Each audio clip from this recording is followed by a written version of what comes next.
सत्य मानव के जीवन की कसौटी है, सत्य मानव के जीवन की कसौटी है।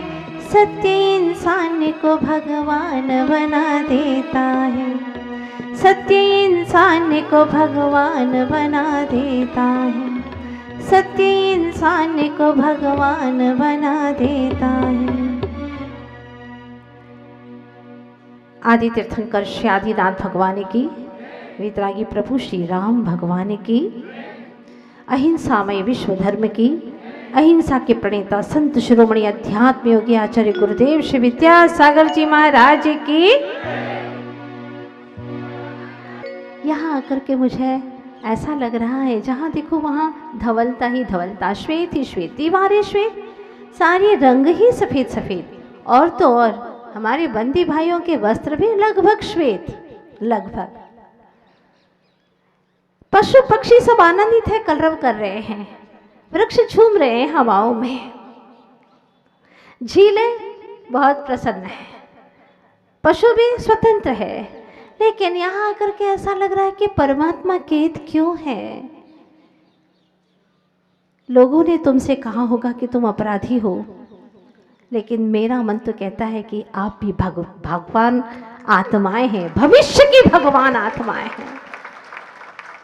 अपराध कोई चाह करके नहीं करता, कोई मजबूरियां, कोई कुसंगति, कोई उपेक्षित होने की वजह से, किसी न किसी वजह से, कोई प्रतिष्ठा ख्याति पाने के लिए ये अपराध कर बैठता है। चंद समय गलतियां होती हैं और सदियों सजा मिलती है।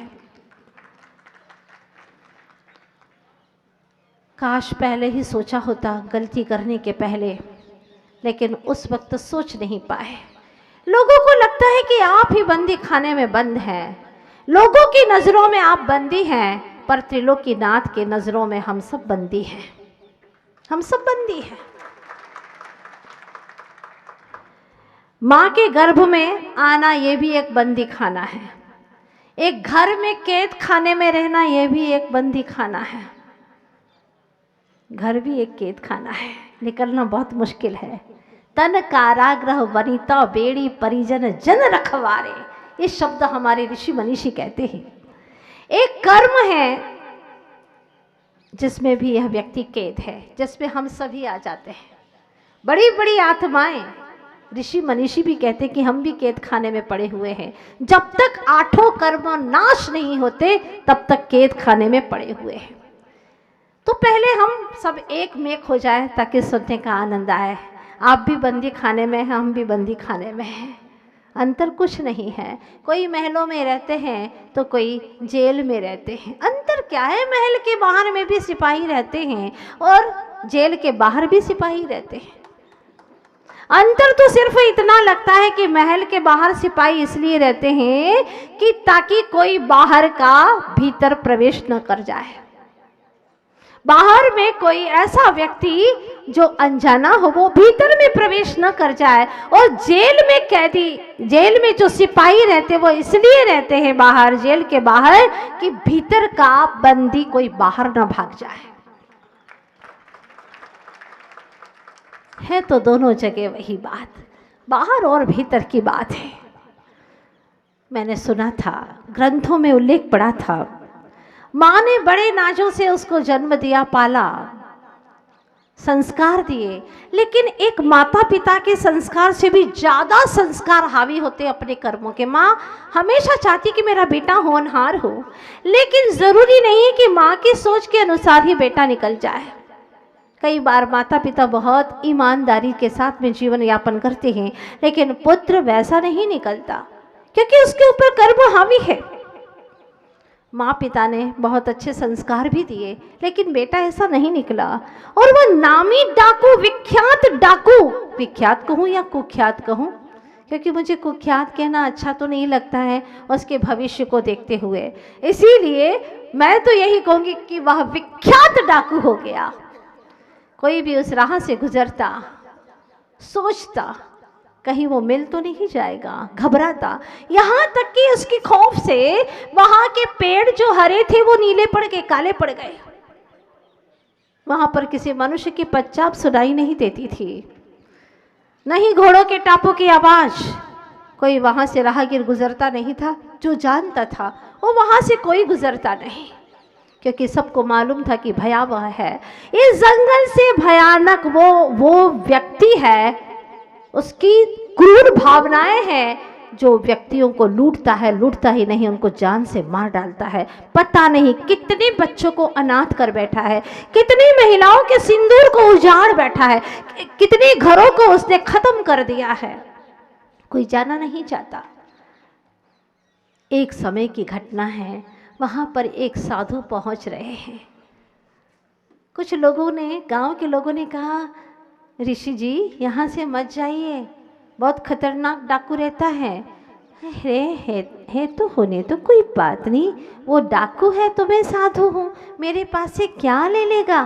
और बेहिचक, भय उसे लगता है जिसके पास भी भय की कोई वस्तुएं हैं, जिसके पास में जेब है और जेब में कुछ चीज़ें हैं उसे भय है। उनके पास भी तो कुछ जेब भी नहीं था, कुछ भी नहीं था, दिगंबर थे, निर्वस्त्र थे, हाथ में पीछी और कमंडल, इसके सिवा कुछ था ही नहीं। चल पड़ते हैं, निर्भय होकर के जब चलते हैं तो वहां पर वो सामने आकर के खड़ा हो जाता है। आज तक तो इतना निर्भयता से मेरे सामने कोई नहीं आया, और आप कैसे बेहिचक चले आ रहे हैं, बेधड़क, क्या आपको भय नहीं लगता? संत ने कहा, भय किस बात का, तुम भी इंसान हो, मैं भी इंसान हूँ, तुम्हारे भीतर में भी वो ही भगवत्ता है जो मेरे भीतर में है, और भगवान भी वही है, तो फिर भय कैसा? भगवान को भगवान से कैसे भय लग सकता है, एक इंसान को इंसान से कैसे भय लग सकता है? ये बात सुन करके उसे कुछ समझ में नहीं आया, और सोचा कि ये तो मुझे बहला रहे हैं, और उसने कहा, ये तुम्हारे पास में जो है पानी पीने का, उसको नीचे रख दो। सोचा कि इसमें कुछ हीरे होंगे। अब ये हकीकत है कि साधु की दृष्टि में तो हरी होता है, लेकिन डाकू की दृष्टि में हीरा ही हीरा दिखाई देता है। क्या करे, कुछ समझ नहीं आ रहा। संत ने सहजता से रख दिया और कहा, तुम्हारे पास में और भी काफी पैसे हैं, बताओ मुझे। उन्होंने कहा, मेरे पास कुछ नहीं है, दे दो मुझे, मेरे पास कुछ नहीं है। पहले ये बात बताओ कि तुम ये सब लेकर के करोगे क्या? मेरा कमंडलो क्या काम आएगा तुम्हारे? और ये सब कुछ तुम क्यों करते हो? पराई वस्तु कब तक टिकेगी? जो अपना है वो ही टिकता है, पराया कभी भी टिकता नहीं है। चोरी का पैसा मोरी में, और पाप पारे जैसा है। जैसे पारा कभी पचता नहीं, ऐसे पाप भी कभी पचता नहीं है। आज नहीं तो निश्चित कल कर्म तुझे देंगे फल, ये निश्चित बात है। आज नहीं तो कल फल तो भोगना ही पड़ेगा। कहते हैं ना, कई बार गीत में भी गाते हैं, खून पसीने की मिलेगी तो खाएंगे, नहीं तो हम भूखे ही सो जाएंगे। भूखे सोने में भी चैन है, लेकिन दूसरे का लूट करके ला करके सोएंगे तो आपको चैन नहीं मिलेगा, बेचैन हो जाएंगे। और ऐसी बेचैनी की जिंदगी का मतलब ही क्या है? पसीने की, खून पसीने की कमा करके खाएंगे, औरों की चीज हमें नहीं चाहिए। ये लक्ष्य होता है जो सद्भावनाओं से भरे हुए सज्जन होते हैं। वरना दुनिया में कई लोग ऐसे हैं जो सिर्फ दुनिया का माल हड़पना चाहते हैं, औरों का धन मुझे मिल जाए, लेकिन रहेगा उतना ही। चाहे कितना ही औरों का बेईमानी से धन हड़प लो, वो ऐसा चला जाएगा आपको पता ही नहीं चलेगा। बीमार हो जाएंगे, डॉक्टर में चला जाएगा, कोई चोरी करके ले जाएगा, किसी न किसी रूप में वो निकल जाएगा। जो तुम्हारा अपना है वही टिकेगा। बोलो, सच है क्या नहीं? विश्वास है? बस ये विश्वास जमा लेना अपने भीतर में कि हमें अपना ही कमाया हुआ ईमानदारी का धन चाहिए, किसी का नहीं चाहिए। आज नहीं तो कल हमें भोगना ही पड़ेगा। आज अगर तुम किसी से धन ले लो तो आप देखना उसको कभी भी किसी भी भाव में चुकाना पड़ेगा। नहीं चुका पाए तो वृक्ष बन करके भी चुकाना पड़ता है। एक पीपल का पेड़ है, उसके पास में ही इमली का भी पेड़ लग जाता है, और उसका पानी वह चूस लेता है। क्यों? पहले तुमने हमारा धन लिया था, दे नहीं पाए थे, अब हम तुम्हारा पानी भी हड़प लेंगे। और वो पेड़ सूखता चला जाता है। ये तो सत्य है, कर्मों का ये नियम है, जैसा करोगे वैसा भरोगे। अन्याय चाहे कितना ही करो, इंसाफ एक दिन होकर रहेगा। कोयला चाहे छुपकर ही खाओ, मुंह तो काला होकर रहेगा। कर्मों के दरबार में देर है मगर अंधेर नहीं, एक न एक दिन दूध का दूध और पानी का पानी होकर रहेगा, ये निश्चित है। इसलिए कर्मों से डर होना चाहिए। कर्म तो फल देंगे, चाहे कोई भी हो, बड़ा से बड़ा इंसान हो या छोटा व्यक्ति हो, सभी को कर्म बराबरी से इंसाफ करते हैं। इसलिए कर्मों से डरना है। ये जो आवश्यकता है, जो इच्छाएं, जो तमन्नाएं कि मैं बड़ा बन जाऊं, मैं उसका धन ले लूं, मैं उससे परेशान कर दूं, लेकिन किसी को आप परेशान नहीं कर सकते। अगर उसका पुण्य प्रबल है तो चाहे तुम कितना भी उसे दुख दो, कितनी ही पीड़ाएं दो, अगर उसका पुण्य प्रबल है तो उसका कोई भी बाल बाका नहीं कर सकता। जैसे कि दिया सलाई माचिस की तुली होती है ना, वो किसी का घर जलाने के लिए भले ही रगड़ खाए, लेकिन दूसरे का घर जले या ना जले कोई ज़रूरी नहीं है, हो सकता है कोई बचा सकता है, लेकिन उसका दिया सलाई का जो तुली है उसका मुंह तो काला होके ही रहेगा, ये पक्की बात है। इसलिए तुम बुरा सोचोगे तुम्हारा बुरा होगा, ये तय बात है। इतनी सी छोटी सी बात तो हमें समझ ही लेना चाहिए और जिंदगी लाइन पर आ जाएगी। हमारी जिंदगी की आवश्यकता है कितनी, रोटी कपड़ा चाहिए और क्या चाहिए, रोटी और कपड़ा, आरामदायक, ये आवश्यकताएं हैं। लेकिन आरामदायक जीवन जीना है तो व्यक्ति उसके लिए पेन भी चाहिए, घड़ी भी चाहिए, साइकिल भी चाहिए, आरामदायक जीवन की वस्तुएं हैं। किंतु तीसरे नंबर की जो वस्तु है, बड़े ध्यान से सुनिएगा, प्रश्न मंच होने वाला है और आपसे प्रश्न भी पूछे जाएंगे। जो जवाब देंगे आज के दिन बंदी भाई, उन सबको यहाँ पुरस्कार विशेष रूप से मिलने वाला है, इसलिए ध्यान से सुनिएगा। हाँ, पुरस्कार भी मिलने वाला है आप लोगों को, इसलिए ध्यान से सुनिएगा। पहला है आवश्यकताएं, रोटी कपड़ा आदि। दूसरा है आरामदायक आवश्यकताएं, जिसमें घड़ी है, साइकिल है, आदि आदि हैं। लेकिन तीसरे नंबर की जो आवश्यकता ये व्यक्ति जो बना बैठता है अपनी इच्छाओं से, वह है विलासिता पूर्ण आवश्यकता है। आज के दौर में व्यक्ति को खाने ना मिले लेकिन विलासिताएं चाहिए।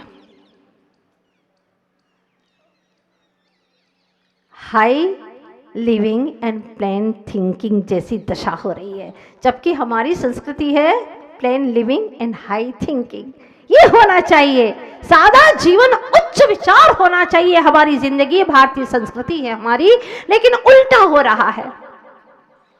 सादे विचार, उच्च जीवन, दिखावा, और उस दिखावे के लिए व्यक्ति पाप करता है।